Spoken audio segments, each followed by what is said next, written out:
Hey, what's up guys? It's Spooky. Tonight's video is Alone at Night. And again, I'm recording these during the day, so it's not nighttime for me. But I am alone, if that counts for anything. Alright, let's get into these.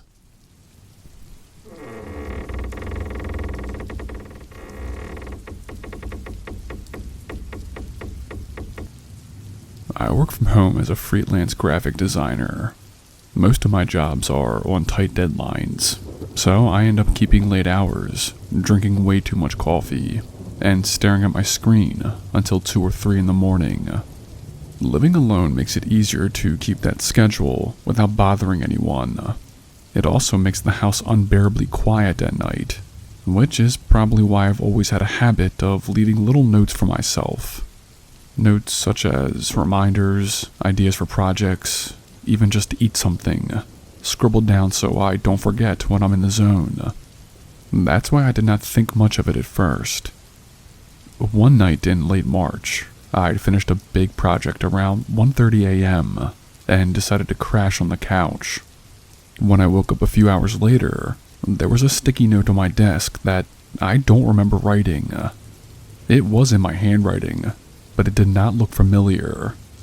It said, "Don't forget to call Daniel about the pitch." I don't know anyone named Daniel. Well, I shrugged it off. I figured maybe I'd written it half asleep while brainstorming. It's embarrassing, but I've woken up to half-finished sketches on my desk before, so it wasn't worth dwelling on. A week later, I found another note. This time it was on the fridge, tucked under a magnet. It said, "Client meeting at noon, prep the mock-ups." I don't do meetings. All my work is remote. The note wasn't signed, but the handwriting was undeniably mine. That was the first night I started to feel uncomfortable. It kept happening. Every few nights, I'd find a sticky note somewhere in the house. The messages were ordinary, but they weren't mine. Laundry in the morning. Groceries are low. Check the locks before bed. They were written like reminders, but not reminders I'd ever needed. By mid-April, the notes had started to change. One morning, I woke up to a neon yellow sticky note on my keyboard that read, "Stop staying up so late. He's watching." I sat there staring at it for a long time, trying to rationalize it. Maybe I was writing them myself and just forgetting. Maybe the stress was catching up with me. Maybe I'd finally gone crazy. But the handwriting was too neat, too deliberate. When I write things to myself, it's messy, rushed, and these looked intentional. That night, I set up my phone to record the office while I worked. I left it propped up on a shelf aimed at my desk. If I was sleepwalking or doing something without realizing it, I'd catch myself in the act. The recording ran for 6 hours. When I watched it the next morning, I saw myself typing, sketching, scrolling through reference images. Around 2:30 a.m., I stood up, stretched, and left the room for a few minutes. And that's when the office door opened again, but it wasn't me. The figure walked straight to the desk, leaned down, and placed a sticky note right on top of my sketchbook. The camera never caught their face. It glitched, just a second of static, like the file had been corrupted or something. When the picture cleared, the figure was gone, and the note was sitting there. I did not touch it for a long time. When I finally picked it up, it said, "Don't ignore this one. Midnight tomorrow." The next day was the longest day of my life. Every creak of the house made me jump. I couldn't focus on my work. I couldn't eat. Couldn't think about anything but the clock. When midnight finally came, I locked myself in the bedroom with my phone in one hand and a hammer in the other. Nothing happened.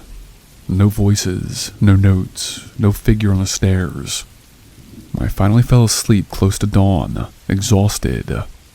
When I came downstairs that morning, there was a sticky note on the inside of the front door.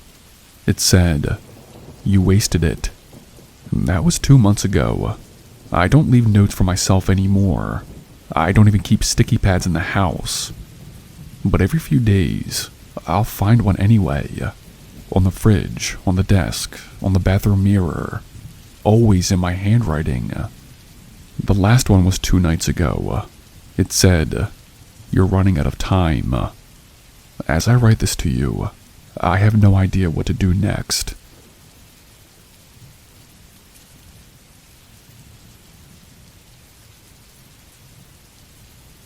I've had insomnia for most of my adult life. It's not unusual for me to wake up at 3 or 4 in the morning, scrolling through my phone or watching TV while the rest of the neighborhood is still sound asleep. I live alone in a small 2-bedroom house, so there's no one to bother if I'm pacing the hallway at odd hours. Over the years, I've learned to accept that my nights will always be longer than most people's. That's why the night in April felt so strange. It wasn't the staying up late that bothered me. It was what I did not remember. I'd been working on a project for my job. I remember checking the time on my laptop, 2:57 a.m. The next thing I knew, I was waking up on the living room couch. Sunlight was streaming through the blinds, and I was still in the same clothes I'd worn the night before. At first I thought I just dozed off without realizing it, but when I sat up, something felt wrong. My socks were wet. I looked down and saw that my pant legs were streaked with dried mud. There were faint smears on my hands too, like I'd touched the ground. I stood up quickly, trying to piece it together, and I was tripped over my shoes sitting by the door. They were caked in mud. The memory gap was complete. I remembered sitting at my desk at 3 in the morning. After that, nothing until waking up on the couch. That was nearly 6 hours of my night, gone.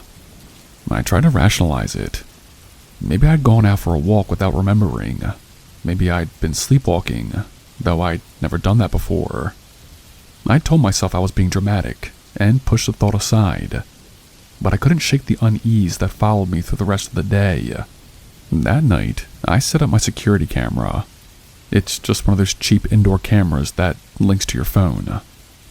I aimed it at the front door, plugged it in, and told myself I'd finally get an answer. The next morning, I checked the footage. At first, everything looked normal.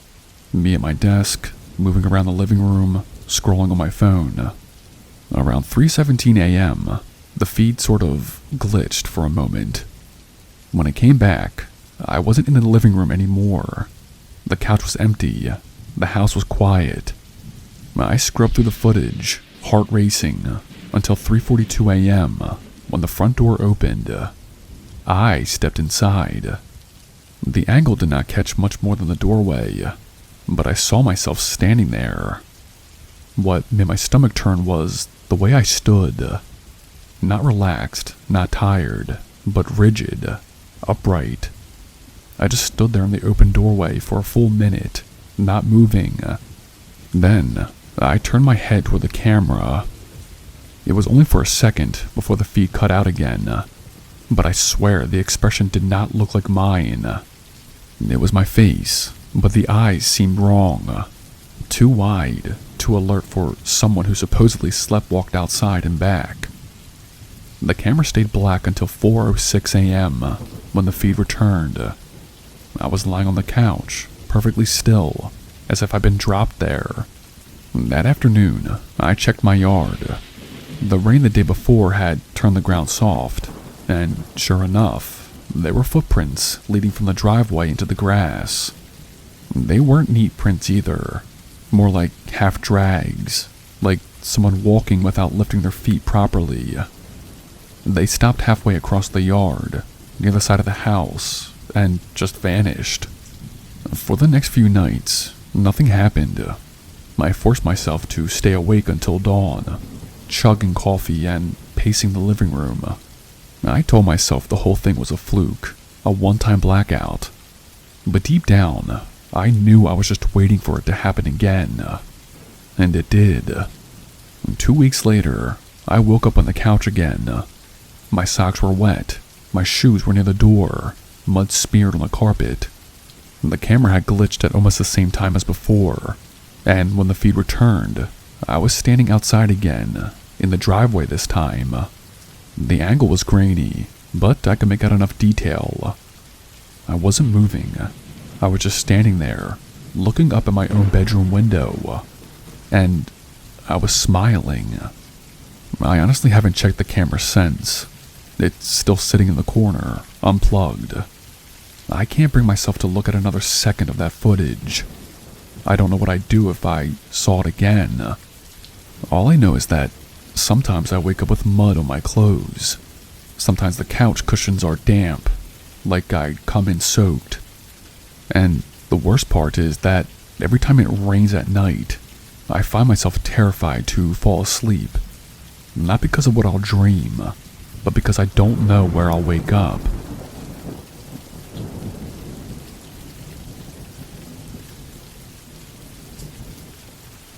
Now, I used to work the night shift at a nursing home just outside of town. It wasn't glamorous, but it did pay the bills for me, and I didn't mind the hours since I've always been more of a night owl anyway. I rented a small house not far from the facility, and being alone during the nights I wasn't scheduled didn't bother me much. At least, not at first. This started last winter, on one of the few nights I actually had off. I had made dinner, curled up on the couch, and let the TV run while the rain hammered against the windows. Around 2 in the morning, the phone rang. I still have a landline in the kitchen, because the cell service in my area is spotty, and the sound of it going off in the middle of the night startled me. I figured it had to be work, maybe another aide calling out, so I hurried to answer it. When I picked up, there was no voice on the other end, just static, faint, and steady. I said hello a few times, but no one replied. After about 10 seconds, the line went dead. I hung up and tried to forget about it. Storms can mess with the phone lines, I told myself, and it was nothing. The next night, at almost the exact same time, the phone rang again. I answered quickly, and again there was static, only this time it wasn't just static. Beneath the hiss, I could hear something else. Breathing, slow and deliberate, like someone holding the receiver close to their mouth. I froze, waiting for whoever it was to say something. But the breathing just went on, steady and unbroken, until I finally slammed the phone back down. By the third night, I was already on edge. I stayed up later than usual, too wired to sleep, just waiting. Right on schedule, the phone rang. My hands were shaking as I picked it up. The static was there, the breathing too, but this time, there was something else. It was a child's voice, faint but clear, and they whispered, "Are you awake yet?" I nearly dropped the phone. My whole body went cold. I stammered out something, I don't even remember what, before hanging up and unplugging the phone completely. I did not sleep the rest of the night. The next day, I plugged the phone back in, hoping it had all been some bizarre glitch, but part of me knew it wasn't. That night, I sat in the living room staring at the phone, too nervous to even turn the TV on. When it finally rang, I let it go to the answering machine.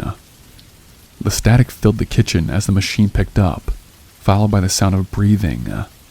And then, again, that same child's voice.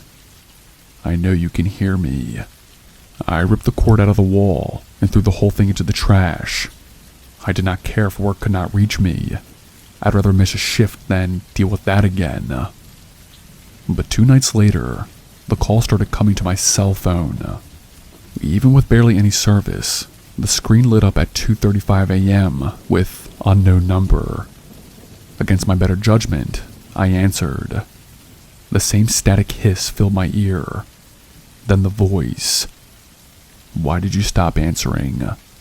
I hung up immediately and turned the phone off, but when I powered it back on the next morning, there were 3 new voicemails. I don't know why I listened to them, but I did. Each one was the same. The static, the breathing, and the voice asking questions. Are you awake? Can you see me? Do you hear me now? That was 3 months ago. I've changed numbers twice since then, but every so often, the phone rings at exactly the same time, 2:35 a.m. I've stopped answering them, but sometimes I listen to the voicemails. They're always blank when I play them back, just silence.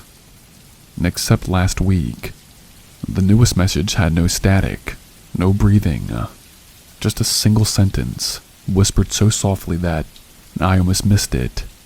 They said, I'm inside.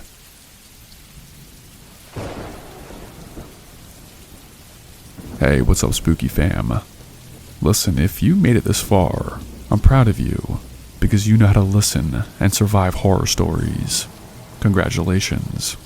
And hey, if you like this type of content, be sure to like the video and subscribe to the channel. And one more thing, I want to hear what your alone at night horror stories were, so leave a comment below and let's all enjoy them. Until next time, stay spooky.